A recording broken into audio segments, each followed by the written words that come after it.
어제 우리가 본 말씀은 예수님께서 높은 산에 올라가셔서 변형되신 말씀이었습니다. 베드로가 그 모습을 보고 너무나 황홀한 가운데 자기도 알지 못하는 말을 했다고 했죠. 주님, 우리가 여기에 있는 것이 좋사오니 초막셋을 지어서 하나는 모세를 위해서, 하나는 엘리야를 위해서, 하나는 주님을 위해서 있으면 좋겠습니다 라고 했습니다. 그런데 그것은 하나님의 뜻에 맞는 것이 아니었습니다. 하나님의 뜻은 뭡니까?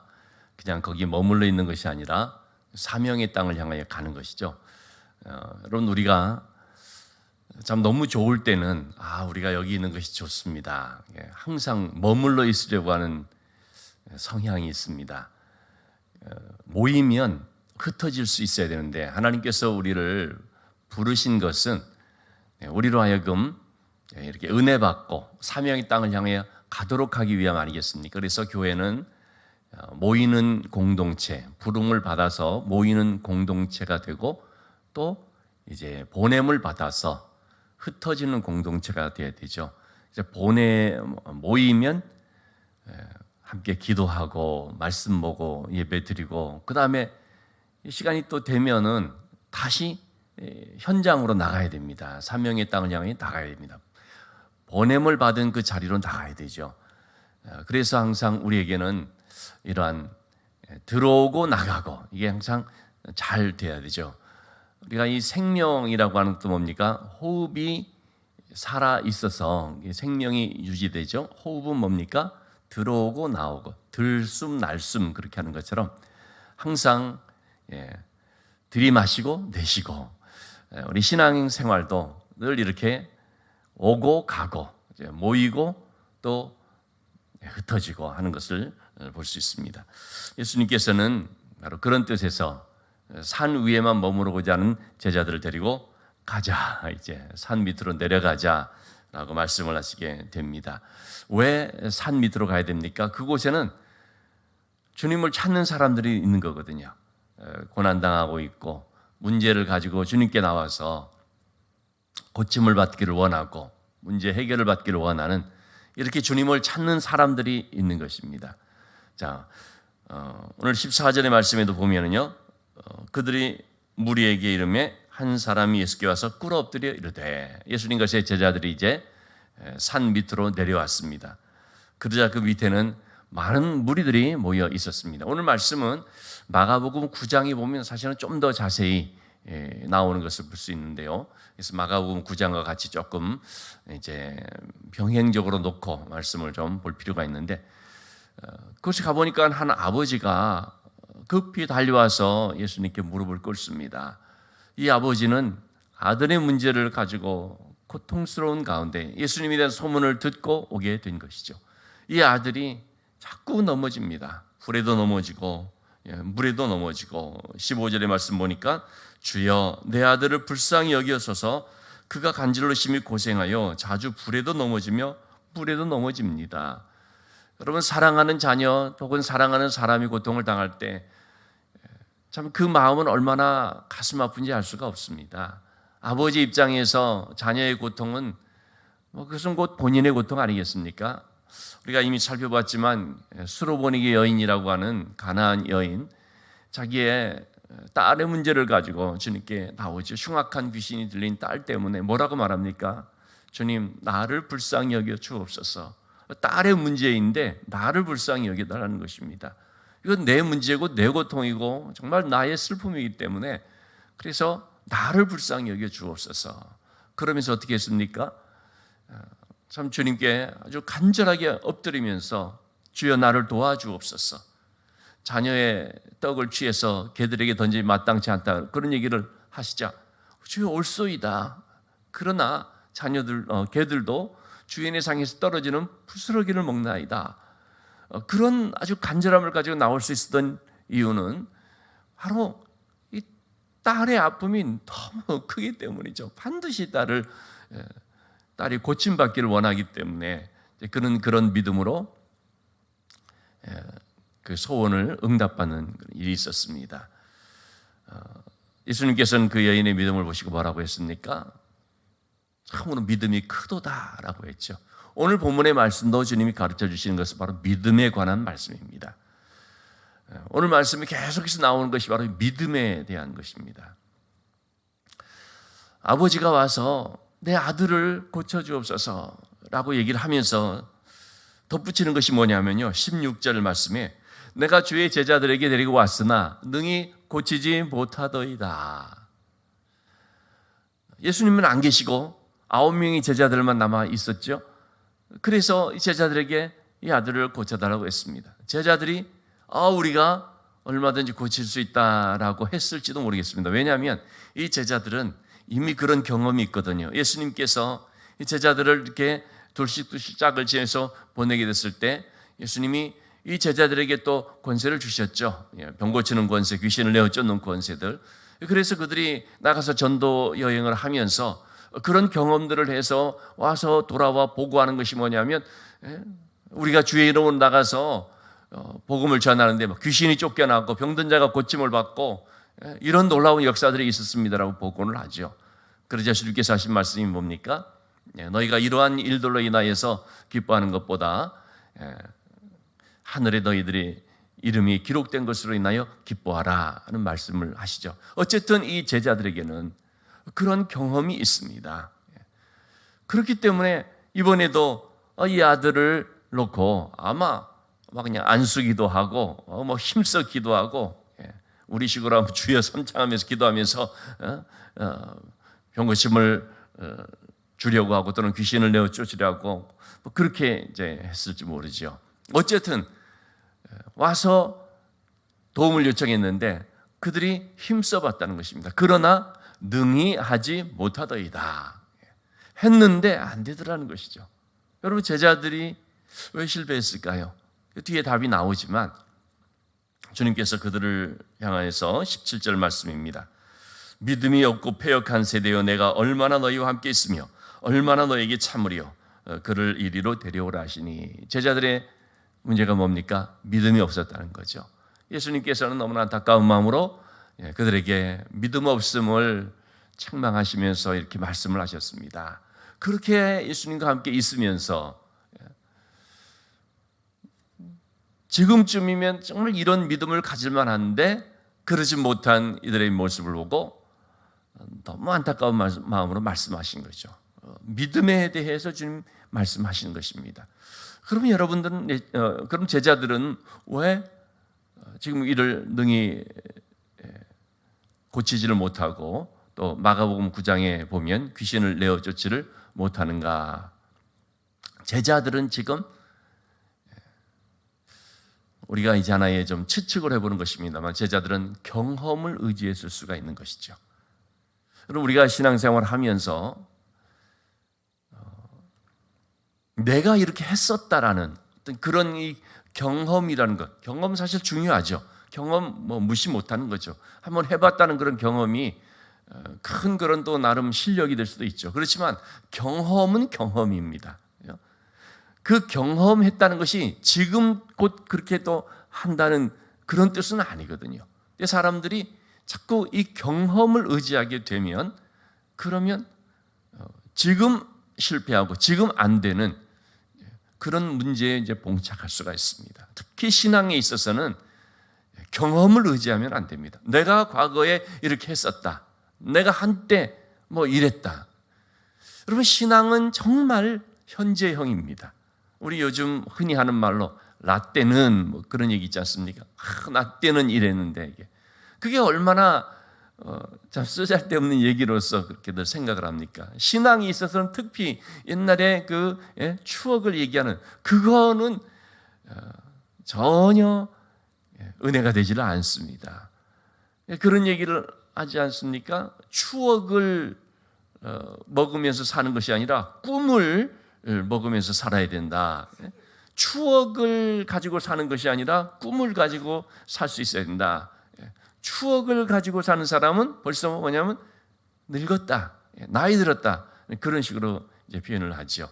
나이 들었다고 그런 것이 아닙니다. 나이가 들어도 여러분 얼마든지 계속해서 꿈을 향하여 나가는 사람들, 그 꿈을 얘기하는 사람들이 많이 있죠. 젊어도 꿈이 아니라 지난 날을 얘기하면서 추억을 이렇게 얘기하는 경우들이 많이 있지 않습니까? 신앙에 있어서는 특별히 저는 정말 이런 부분들을 우리가 늘 참 마음에 새겨야 된다고 생각을 합니다. 신앙의 추억을 우리가 얘기하는 그런 모습이 돼버리면 참 슬픈 그 상황이라는 것이죠. 계속해서 우리는 앞에 있는 비전, 하나님이 주시는 꿈을 노래하고 얘기하고 기도하면서 그렇게는 우리가 나갈 수 있어야 되죠. 경험을 가지고 지금도 이렇게 할 것처럼 하면 안 된다는 것입니다. 신앙은 항상 과거가 아니고 지금 현재입니다. 그래서 신앙은 1인칭 현재다라고 말할 수가 있죠. 신앙은 항상 1인칭입니다. 내 문제입니다. 신앙은 남들이 어떻다, 남들이 이렇게 한다, 아무 상관없습니다. 내가 어떻게 하느냐죠. 내가 나의 신앙을 갖는 것이 중요하지. 우리 부모님이 이랬었고, 우리가 참 집안적으로는 벌써 신앙의 몇 대 가문이고, 이거 아무 의미가 없다는 것입니다. 그런 점에 있어서 이 모태 신앙으로서 우리가 신앙생활할 때 빨리 자기의 신앙을 갖는 것이 나의 구주로 나의 신앙으로 고백하는 것이 나의 그리스도로서 인격적으로 만나는 것이 이게 참 중요한 것을 우리가 생각을 하게 되죠. 신앙은 1인칭입니다. 동시에 신앙은 현재형이라는 거죠. 과거에 어떤 경험이 있었든지, 어떤 사역을 했든지, 어떤 놀라운 일들을 행했든지, 그건 다 지나가 버린 것이죠. 여러분, 이제 바울의 경우에도 보면 어떻습니까? 바울 사도에 많은 동역자들이 있었지만, 데마라고 하는 사람은 우리가 골로새서 같은 경우에도 이렇게 보면은 데마가 얼마나 바울의 든든한 동역자인지 기록이 되어 있습니다. 그런데 디모데후서를 보면 어떻습니까? 데마는 세상을 사랑하여 데살로니가로 가버렸고, 그 바울이 감옥에서 참 쓸쓸한 가운데 있는데 누가만 나와 함께 있고 데마는 세상으로 가버렸고, 한때 그런 동역자였고 좀 한때 바울에게 정말 힘이 되는 그런 이름이 되었다 할지라도 그게 과거형으로 끝나버리는 거죠. 그러면은 참 얼마나 이 데마라는 사람의 인생이 안타까운 것이겠습니까? 지금 같이 있어야 되죠. 지금 여전히 그 믿음 가운데 있고, 여전히 그 믿음으로 힘있게 사역을 할 수 있어야 되고, 여전히 그 믿음으로 동역자가 될 수 있어야 되는 것이죠. 사실 한때 주님의 일꾼으로서 참 귀한 사역을 했다 할지라도 과거형으로 끝나버린 사람들이 꽤 있는 거 아니겠습니까? 지금도 마찬가지죠. 지금도 우리가 신앙생활을 이렇게 하는 가운데 그런 사람들이 참 있어서 안타까움을 갖습니다만, 그래서 우리는 항상 신앙이 지금의 신앙이 될 수 있습니다. 현재 신앙이 있어야 된다는 거죠. 그러나 많은 사람들이요, 잃어버렸는데 그 신앙을 과거엔 좀 반짝했고 그럴지 모르지만은 식어져 버렸고 그걸 잃어버렸는데 그걸 모르고 지금도 있는 것처럼 이렇게 착각되는 경우들이 있습니다. 언젠가 저는 이제 청년 때인데요, 어떤 한 목사님이 설교 중에 이런 얘기를 하는 것이 참 기억이 남습니다. 각주국엄이라고 하는 얘기인데, 우리 각주국엄이라고 하는 고사성어를 알지 않습니까? 중국의 어느 사람이 강을 이제 건너면서 배를 타고 건너는데 칼을 빠뜨려 버렸습니다. 칼을 빠뜨리니까 그 칼을 빠뜨린 그 자리를 표시한다고 배에다가 금을 그었습니다. 그 배를 타고 가고 있는데 칼이 빠졌는데 칼이 지금 강에 빠졌지 않습니까? 근데 자기는 배에다가 여기 지금 칼 빠진 자리, 각주국엄, 그래서 검을 찾기 위해서 배에다가 각 표시를 했다는 거죠. 그래서 딱 이제 도착해가 내려서 금 그어놓은 그 배에다가 금 그어놓은 자리에서 칼을 찾는데 거기 무슨 칼이 있습니까? 이미 지나왔는데. 왜 그런 이제 얘기를 하냐면, 우리가 신앙생활하면서 신앙을 어느 시점에서 잃어버렸는데 그 잃어버린 그 자리를 알지 못하고 배에다가 금을 그어놓고 여기서 잃어버렸죠, 거기서 찾는데 그게 있냐 말이죠. 그런 식으로 우리가 신앙생활할 때가 있다라는 이제 얘기죠. 어느 시점에서 잊어버렸는데 그걸 모르는 거예요. 그래가지고 지금도 자기가 신앙이 있는 것처럼 생각을 해서 이제 그걸 한번 봐야지, 칼이 여기 있지 싶어가지고 찾는데 있어야 말이죠. 제자들 경우도 한때 있었는데 병 고치는 의사도 있고 했었는데 지금은 그게 아닌 것입니다. 왜 그랬는지에 대해서는 뭐 여러 가지 성경제 해석하는 사람들마다 의견들이 분분하죠. 3명의 제자들을 예수님이 데리고 산 위에 올라가서 남아있는 9명의 사람들이 시기 질투가 있어서 그러다 보니 믿음을 잃어버렸다. 뭐 또 어떤 사람들은 이런 제자들이 참 그 인간적인 그런 어떤 뭐 욕심, 그런 예수님의 그 십자가라고 하는 그런 것을 이제 말씀을 하실 때 거기에 대해서 도저히 그 이해할 수 없는 어떤 그런 마음, 그런 의심, 뭐 이런 것들로 인하여서 이들이 믿음을 뭐 잃어버렸을 것이다. 사실 다 그 추측이죠.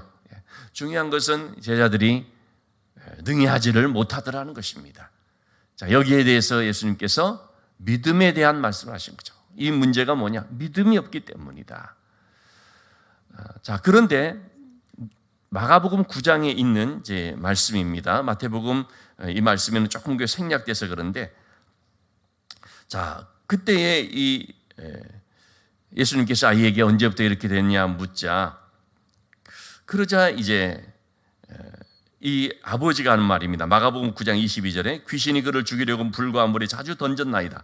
그러나 무엇을 하실 수 있거든 우리를 불쌍히 여기사 도와주옵소서. 이 아버지는 무엇을 하실 수 있거든. 이 아버지도 믿음이 없는 것이죠. 주님께 나온 사람들이 주여, 주님은 할 수 있습니다.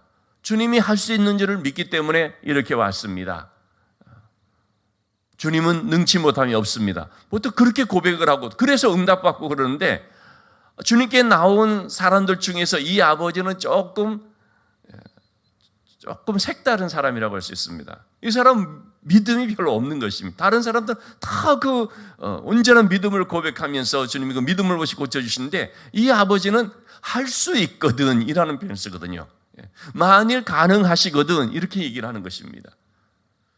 주님께 나온 사람들이 그렇게 말하는 사람들이 없었는데 이 아버지가 그런 거죠. 그만큼 제자들이 믿음 없는 가운데 하지 못하는 걸 보고 이 아버지마저도 믿음이 떨어져 버린 것입니다. 처음엔 그러지 않았을 거거든요. 예수님에 대한 소문을 들었을 때 예수님께로 가면 이 아들이 고침을 받겠다. 그러니까 이렇게 나온 거 아니겠습니까? 그러니까 이렇게 또 참 간절하게 메어 달리고 제자들에게도 막 그렇게 얘기를 하고 또 예수님 올 때까지 기다리고.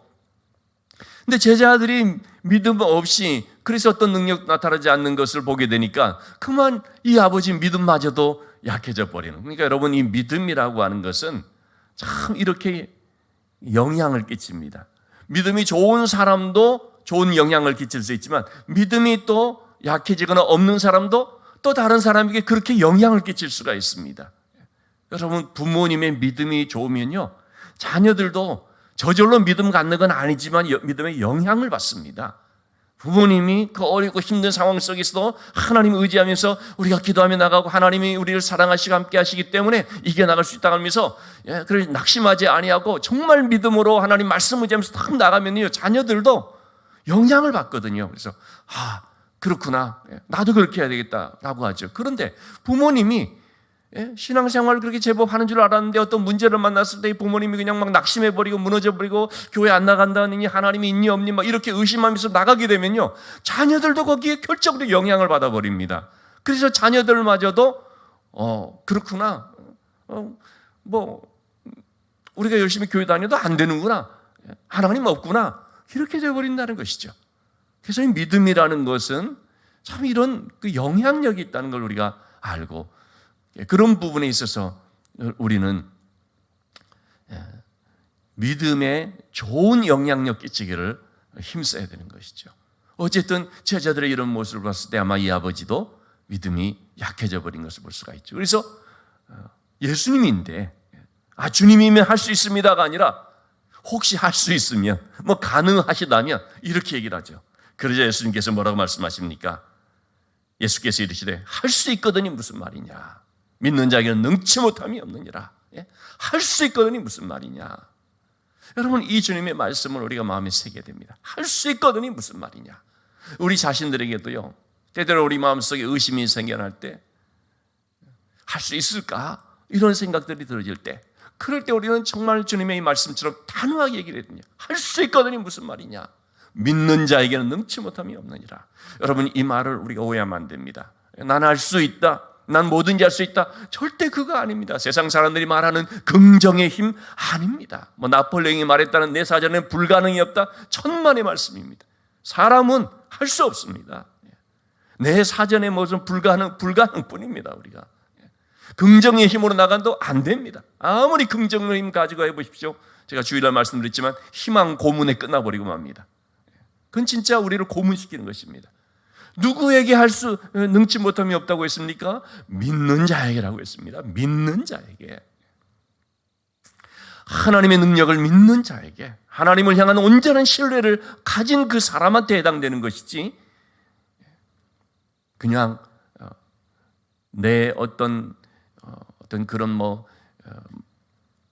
마인드 컨트롤로서 난 할 수 있어 그렇게 하면서 되는 것이 아니다라는 거예요. 세상 속에서 물론 그런 경우들이 가끔씩 있죠. 있기는. 그렇지만 그것은 어떤 자기의 그 신념을 가지고 뭔가 반짝하면서 나타나는 것이지, 성경에서 말하고 있는 믿음은 전혀 아닙니다. 그래서 우리는 신념과 이 신앙을 반드시 구별할 수 있어야 되죠. 믿는 자에게라고 했습니다. 하나님께 연결된 자, 하나님의 은혜가 임하는 자, 하나님을 온전한 신뢰를 가진 자에게 이렇게 주님은 능치 못함이 없다라는 말씀하셨습니다. 그러자 이 아버지가 어떻게 했습니까? 주여, 내가 믿나이다. 그 아버지가 소리를 질리르되 내가 믿나이다. 나의 믿음 없는 것을 도와주옵소서. 이 아버지가 참 잘한 것이 바로 이런 부분인데, 처음에는 믿음이 약해졌었지만, 그래서 주님께 나와서 아버지 할 수 있겠습니까? 이런 식으로 얘기를 했었다 할지라도 주님의 그 말씀을 영접하고 주님의 그 말씀에 자신이 회개하고, 그래서 주여 내가 믿나이다, 나를 도와주옵소서. 나의 믿음 없음을 불쌍히 여기시고 도와주시옵소서. 오늘 우리가 그렇게 해야 되는 것이죠. 주여 내가 믿나이다, 나의 믿음을 도와주시옵소서. 오늘도 우리가 이 시간에 그렇게 기도해야 되는 줄로 믿습니다. 그러자 주님이 어떻게 하셨습니까? 이 아이를 말씀으로 고쳐주셨습니다. 그래서 이 아이를 18절 말씀 오늘 이렇게 나오죠. 예수께서 꾸짖으시니 귀신이 나가고 아이가 그때부터 나으니라. 믿음을 보시고 주님이 이 아이를 고쳐주셨죠. 믿음의 고백을 통해서 이 아이가 깨끗하게 나음을 받게 됐습니다. 결국은 뭐냐? 믿음이라는 것입니다. 그래서 오늘 말씀을 통해 주님이 가르쳐 주신 것이 믿음이 된 것을 볼 수 있죠. 자, 오늘 20절 말씀입니다. 제자들이 조용히 예수님께 나와서 물을 때 주님, 우리는 어찌 수조하지 못했습니까? 라고 하자 주님 말씀하신 너희 믿음이 작은 까닭이다. 믿음이라고 했습니다. 믿음이 진짜 믿음이 정말 겨자씨 하나를 만큼 작다 할지라도 진짜 믿음이라고 한다면, 그러면 능치 못함이 없다라는 뜻에서 이 산을 명하여 옮기라고 해도 옮겨질 것이요 그랬습니다. 오늘도 우리에게 주님 계속해서 교훈해 주시고 말씀하시는 것이 바로 믿음에 관한 것이죠. 믿는 자가 되라. 믿음의 능력을 알라. 그래서 오늘도 우리가 주님 앞에 기도를 하는 것이, 주여 저의 믿음을 도와주옵소서. 저의 믿음을 더하여 주옵소서. 이 믿음으로 말미암아 응답받는, 이 믿음으로 말미암아 하나님의 은혜를 체험하는 믿음의 역사를 우리가 확신하면서, 그래서 여러분 믿음의 좋은 영향을 끼치는 우리 모두가 될 수 있기를 주님의 이름으로 축원합니다. 제가 기도 제목을 말씀을 드렸는데, 우리 윤선영 집사님 시어머니 당뇨가 심해서, 그래서 그동안에 한 두어 차례 수술을 했는데 알고 봤더니 그 수술이 염증을 제거하는 수술이었다고 합니다. 왜냐하면 염증 수치가 내려가질 않으니까, 당뇨로 인해서 지금 발이 이제 괴사로 이렇게 됐는데, 염증이 내려가지 않으니까 수술을 할 수가 없는 상황이 돼서 염증 내려가기를 계속해서 조치를 하고 했는데, 결국은 이제 안 되고, 그렇다고 그냥 있을 수가 없는 상황이 돼서 급한 가운데 어젯밤에 제가 문자를 받았습니다만 오늘 새벽에 긴급 수술로 가는데 아마 무릎 아래까지 절단을 해야 되는 그런 상황이 되는 것 같습니다. 참 좀 그러지 않기를 바라는 마음으로 기도하곤 했는데요. 아침에 이 새벽에 이제 급하게 별도의 아마 그 시간으로 수술이 진행되는 것 같은데 참 큰 수술이기도 하고요. 또 아직까지 그런 이 당뇨로 인한 상태가 좋지 않은 가운데 있어서 정말 이 수술이 잘 돼야 되는 가운데 있습니다. 여러분 이 아침에 기도하실 때 우리 윤선영 집사님 시어머니 위해서 기도해 주시기를 부탁을 드립니다.